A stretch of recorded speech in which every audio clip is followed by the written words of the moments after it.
Հայերը եղել են զրադաշտական, և մինչ ուշ միջնադար զրադաշտականությունը պահպանվել է հայկական լեռնաշխարհում, և այդ զրադաշտականները եղել են հենց հայեր, այլ ոչ թե պարսիկներ, զազաներ կամ այլ իրանացիներ: Նրանց շրջանում եղել են զազաներ և այլ իրանացիներ, այնտեղ պարսիկներ օրինակ էլի, բայց ես կոնկրետ հայերի մասին եմ խոսում ու եթե չեմ սխալվում, այդ զրադաշտականությունը, որ պահպանվել է հայկական լեռնաշխարհում մինչև ուշ միջնադար, դա դավանել են այնտեղ հիմնականում հայերը, շատ է էլի, մեծամասնությամբ եսի հիմնականում, ճիշտ է, հայոց պատմության մեջ եղել են ժամանակաշրջաններ, երբ զրադաշտականությունը տարածված էր հայկական լեռնաշխարհում, թեև զրադաշտականությունն ավանդաբար կապվում է պարսիկների հետ, որպես իրանական կրոն, շատ գիտնականներ ընդունում են, որ այն միաժամանակ տարածվում է որպես անիծվեն սրանք, թեև զրադաշտականությունն ավանդաբար կապվում է պարսիկների հետ, որպես իրանական կրոն, շատ գիտնականներ ընդունում են, որ այն միաժամանակ տարածում է գտել այլ իրանական ազգերի ու ցեղերի շրջանում, այդ թվում մարերի, մեդների և որոշ վկայություններով նաև հայերի շրջանում: Բացի վկայություններից, այլ ապացույցներ էլ կան: Հայաստանում զրադաշտականության առկայությունը մասնավորապես համարվում է հնարավոր Արտաշեսյանների դինաստիայի ժամանակներից, մ.թ.ա. 2-րդ դարից սկսած: Բացի այդ, որոշ վայրերում, հատկապես Հայաստանի հարավում և հարավ-արևելքում, օրինակ Վասպուրական, Արցախ, Սյունիք, պահպանվել են կրոնական ու մշակութային տարրեր, որոնք հիշեցնում են զրադաշտական արմատներ, կրակի պաշտամունք, հոգևոր մաքրություն, որոշ առումով աղքատության ու ճշմարտության բարձրացում: Զրադաշտականության հայ հետագծերի վկայությունները կարելի է տեսնել հատկապես որոշ լեզվաբանական, մշակութային ու կրոնական շերտերում, ինչպես օրինակ հայերենում զրադաշտական բառերի հետքերը,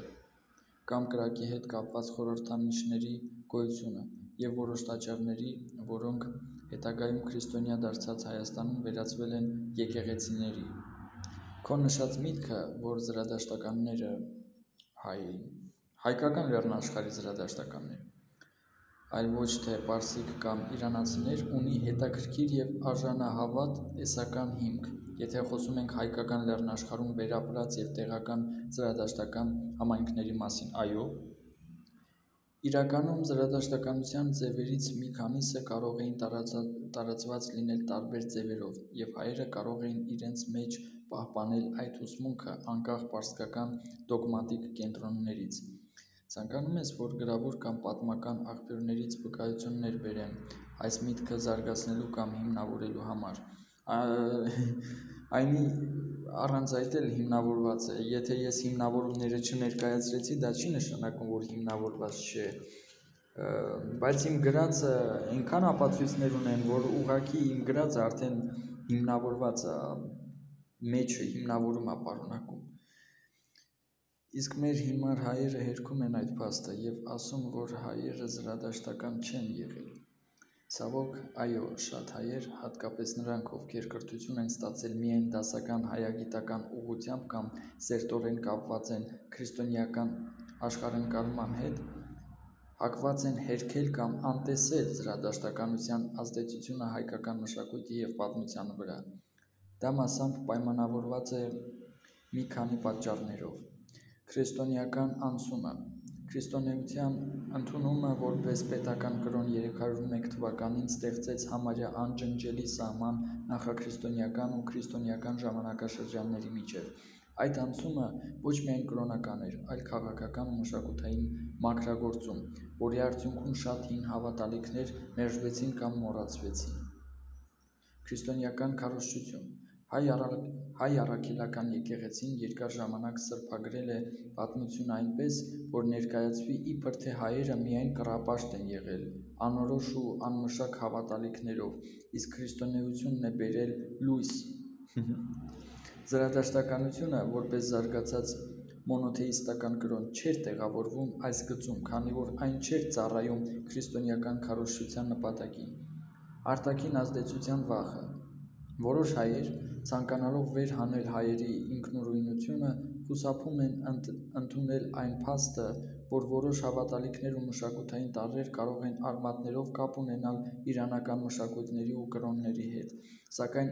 այստեղ պետք է հիշել, որ մեր նախնիները կապ ունեն մարերի, հուրրիների, սկյութների և այլ իրանախոս ազգերի հետ, հետևաբար զրադաշտականության տարածումը բնական գործընթաց էր։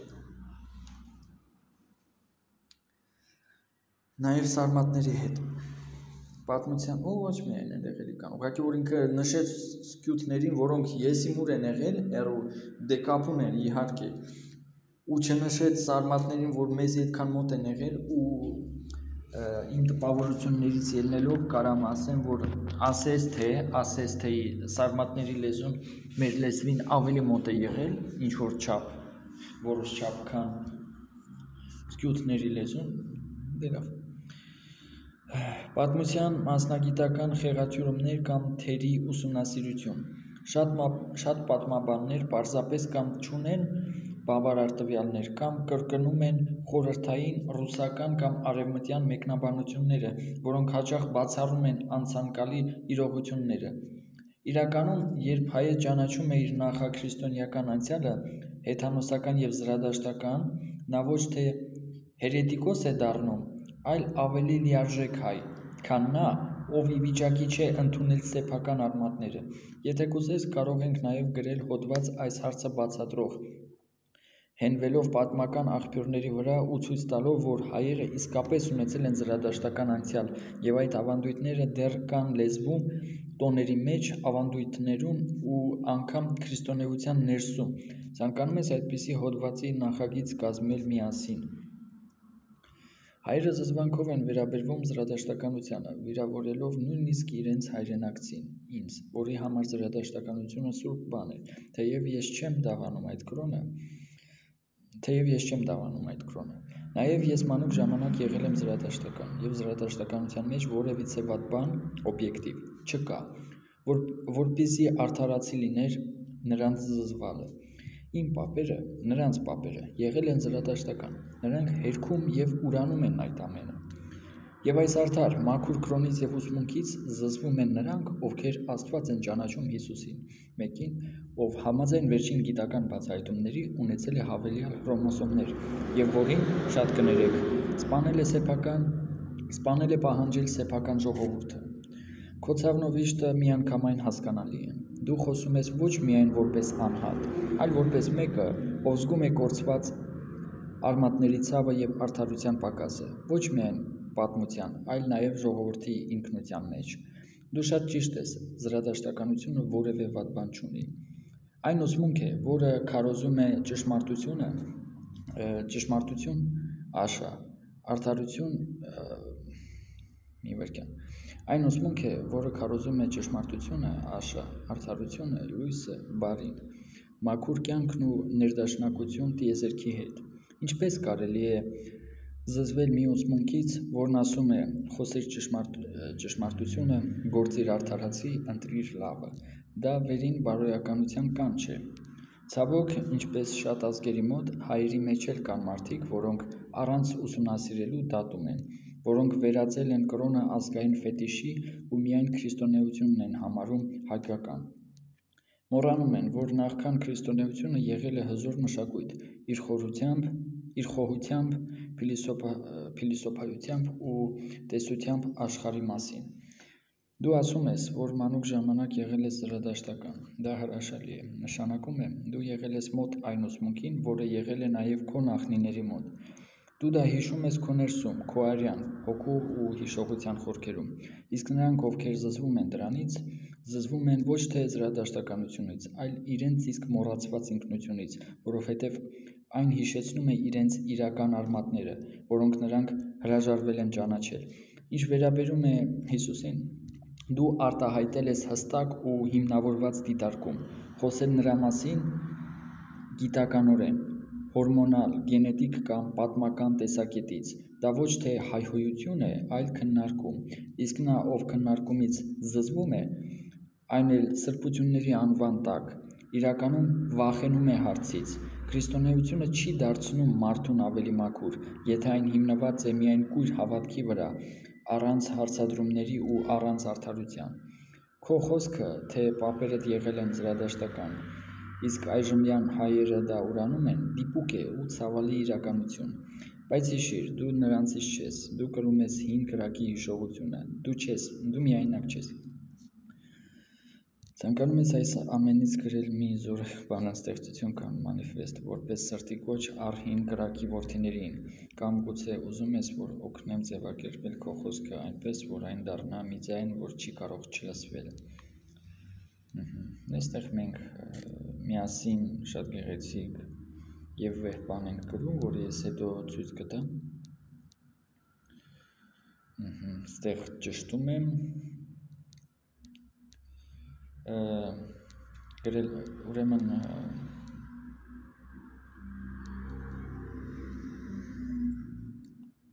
տեսեք, այստեղ ես իրան ուղում եմ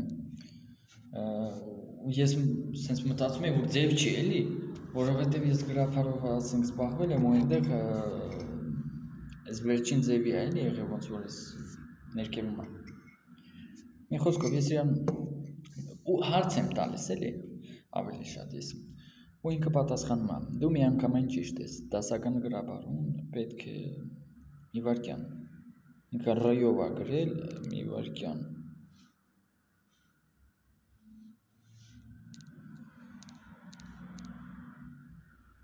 ռ-ը այնտեղ ինչ է ինքը ռ գրել, դե լավ, արդեն որերորդ անգամ, դու միանգամայն ճիշտ ես, դասական գրաբարում պետք է գրել վարդապետություն, ոչ թե, դե գտնում եք, սա արևելահայերեն ուղղագրություն է, ես կուղեմ և անհրաժեշտության դեպքում կարող եմ վերաշարադրել ամբողջ տեքստը, հավատարիմ մնալով դասական ուղղագրությանը, ցանկանում ես ուղարկեմ ուղղված տարբերակը ամբողջությամբ, գրաբարական ուղղագրությամբ, ինչպես պահանջում է դասական լեզվի ոճը, իսկ հայոց մեծատառով, թե փոքրատառով, որովհետև ինչու եմ ես դա հարցնում, որովհետև երբ որ մենք զբաղվում ենք գրաբարով գիրքը գրելով, ինքը այնտեղ հայոցը մեծատառով էր գրում, ես բան չասեցի, ասեցի կարող է հիմա տենց է ճիշտ էլի գրաբարով։ Կամ ասենք ես այդ ժամանակ թե դրանից հետո մի խոսքով իմացել էի, որ գրաբարը ուրեմն բաներ ունի, գուցե դրանից առաջ էի իմացել նույնիսկ ես, դե ես գիտեի, որ ինքը տարբերակներ ունի, այնտեղ ինչ-որ բարբառներ կլինեն, բայց ես մի խոսքով իմացել էի, որ կա դասական գրաբար, կա ուրեմն բյուզանդական գրաբար, կա միջնադարյան գրաբար, ու ես մտածեցի, որ դե ինքը որ գրում է, հաստատ այս երեքից ինչ-որ մեկին համապատասխան չէ, ասենք հիմա ինքը որ գրել է դա, ինքը կամ միջնադարյան գրաբարով է գրել, կամ բյուզանդական գրաբարով է գրել, կամ դասական գրաբարով, ու այդտեղ այդ որով ինքը որ գրել է, որով որ ինքը գրել է, այնտեղ տենց բաները մեծատառով են գրվում, երևի, դրա համար ես բան չասեցի, ասի ինքը տենց սխալ թույլ չէր տա, այն էլ պարզում է, որ թույլ է տվել, մի խոսքով, գրաբարում, ինչպես նաև դասական և միջնադարյան հայերենում, ազգային անունները և ազգանունները, ինչպես օրինակ հայոց, սովորաբար գրվում էին փոքրատառով, նույնիսկ թեքված ձևերով, այսինքն ազգանուններն էլ, չէ, թե ինչ-որ ինքը ազգային ազգանուններ նկատի ունի չեմ հասկանում, թե ինչ-որ բառից բուն իմաստով ազգանուններ, ինչ-որ չգիտեմ, ցեղերի ինչ-որ տենց տոհմերի անունները եսին, այսպես ճիշտ կլինի գրել մի խոսքով փոքրատարով, ոչ թե մեծատարով։ Եթե միայն դա չի գտնվում նախադասության սկզբում կամ հատուկ ընդգծված վերնագրի մեջ, ուր օգտագործվում է մեծատառ ըստ ընդհանուր գրաբարյան ու միջնադարյան ձեռագրերի ձևի։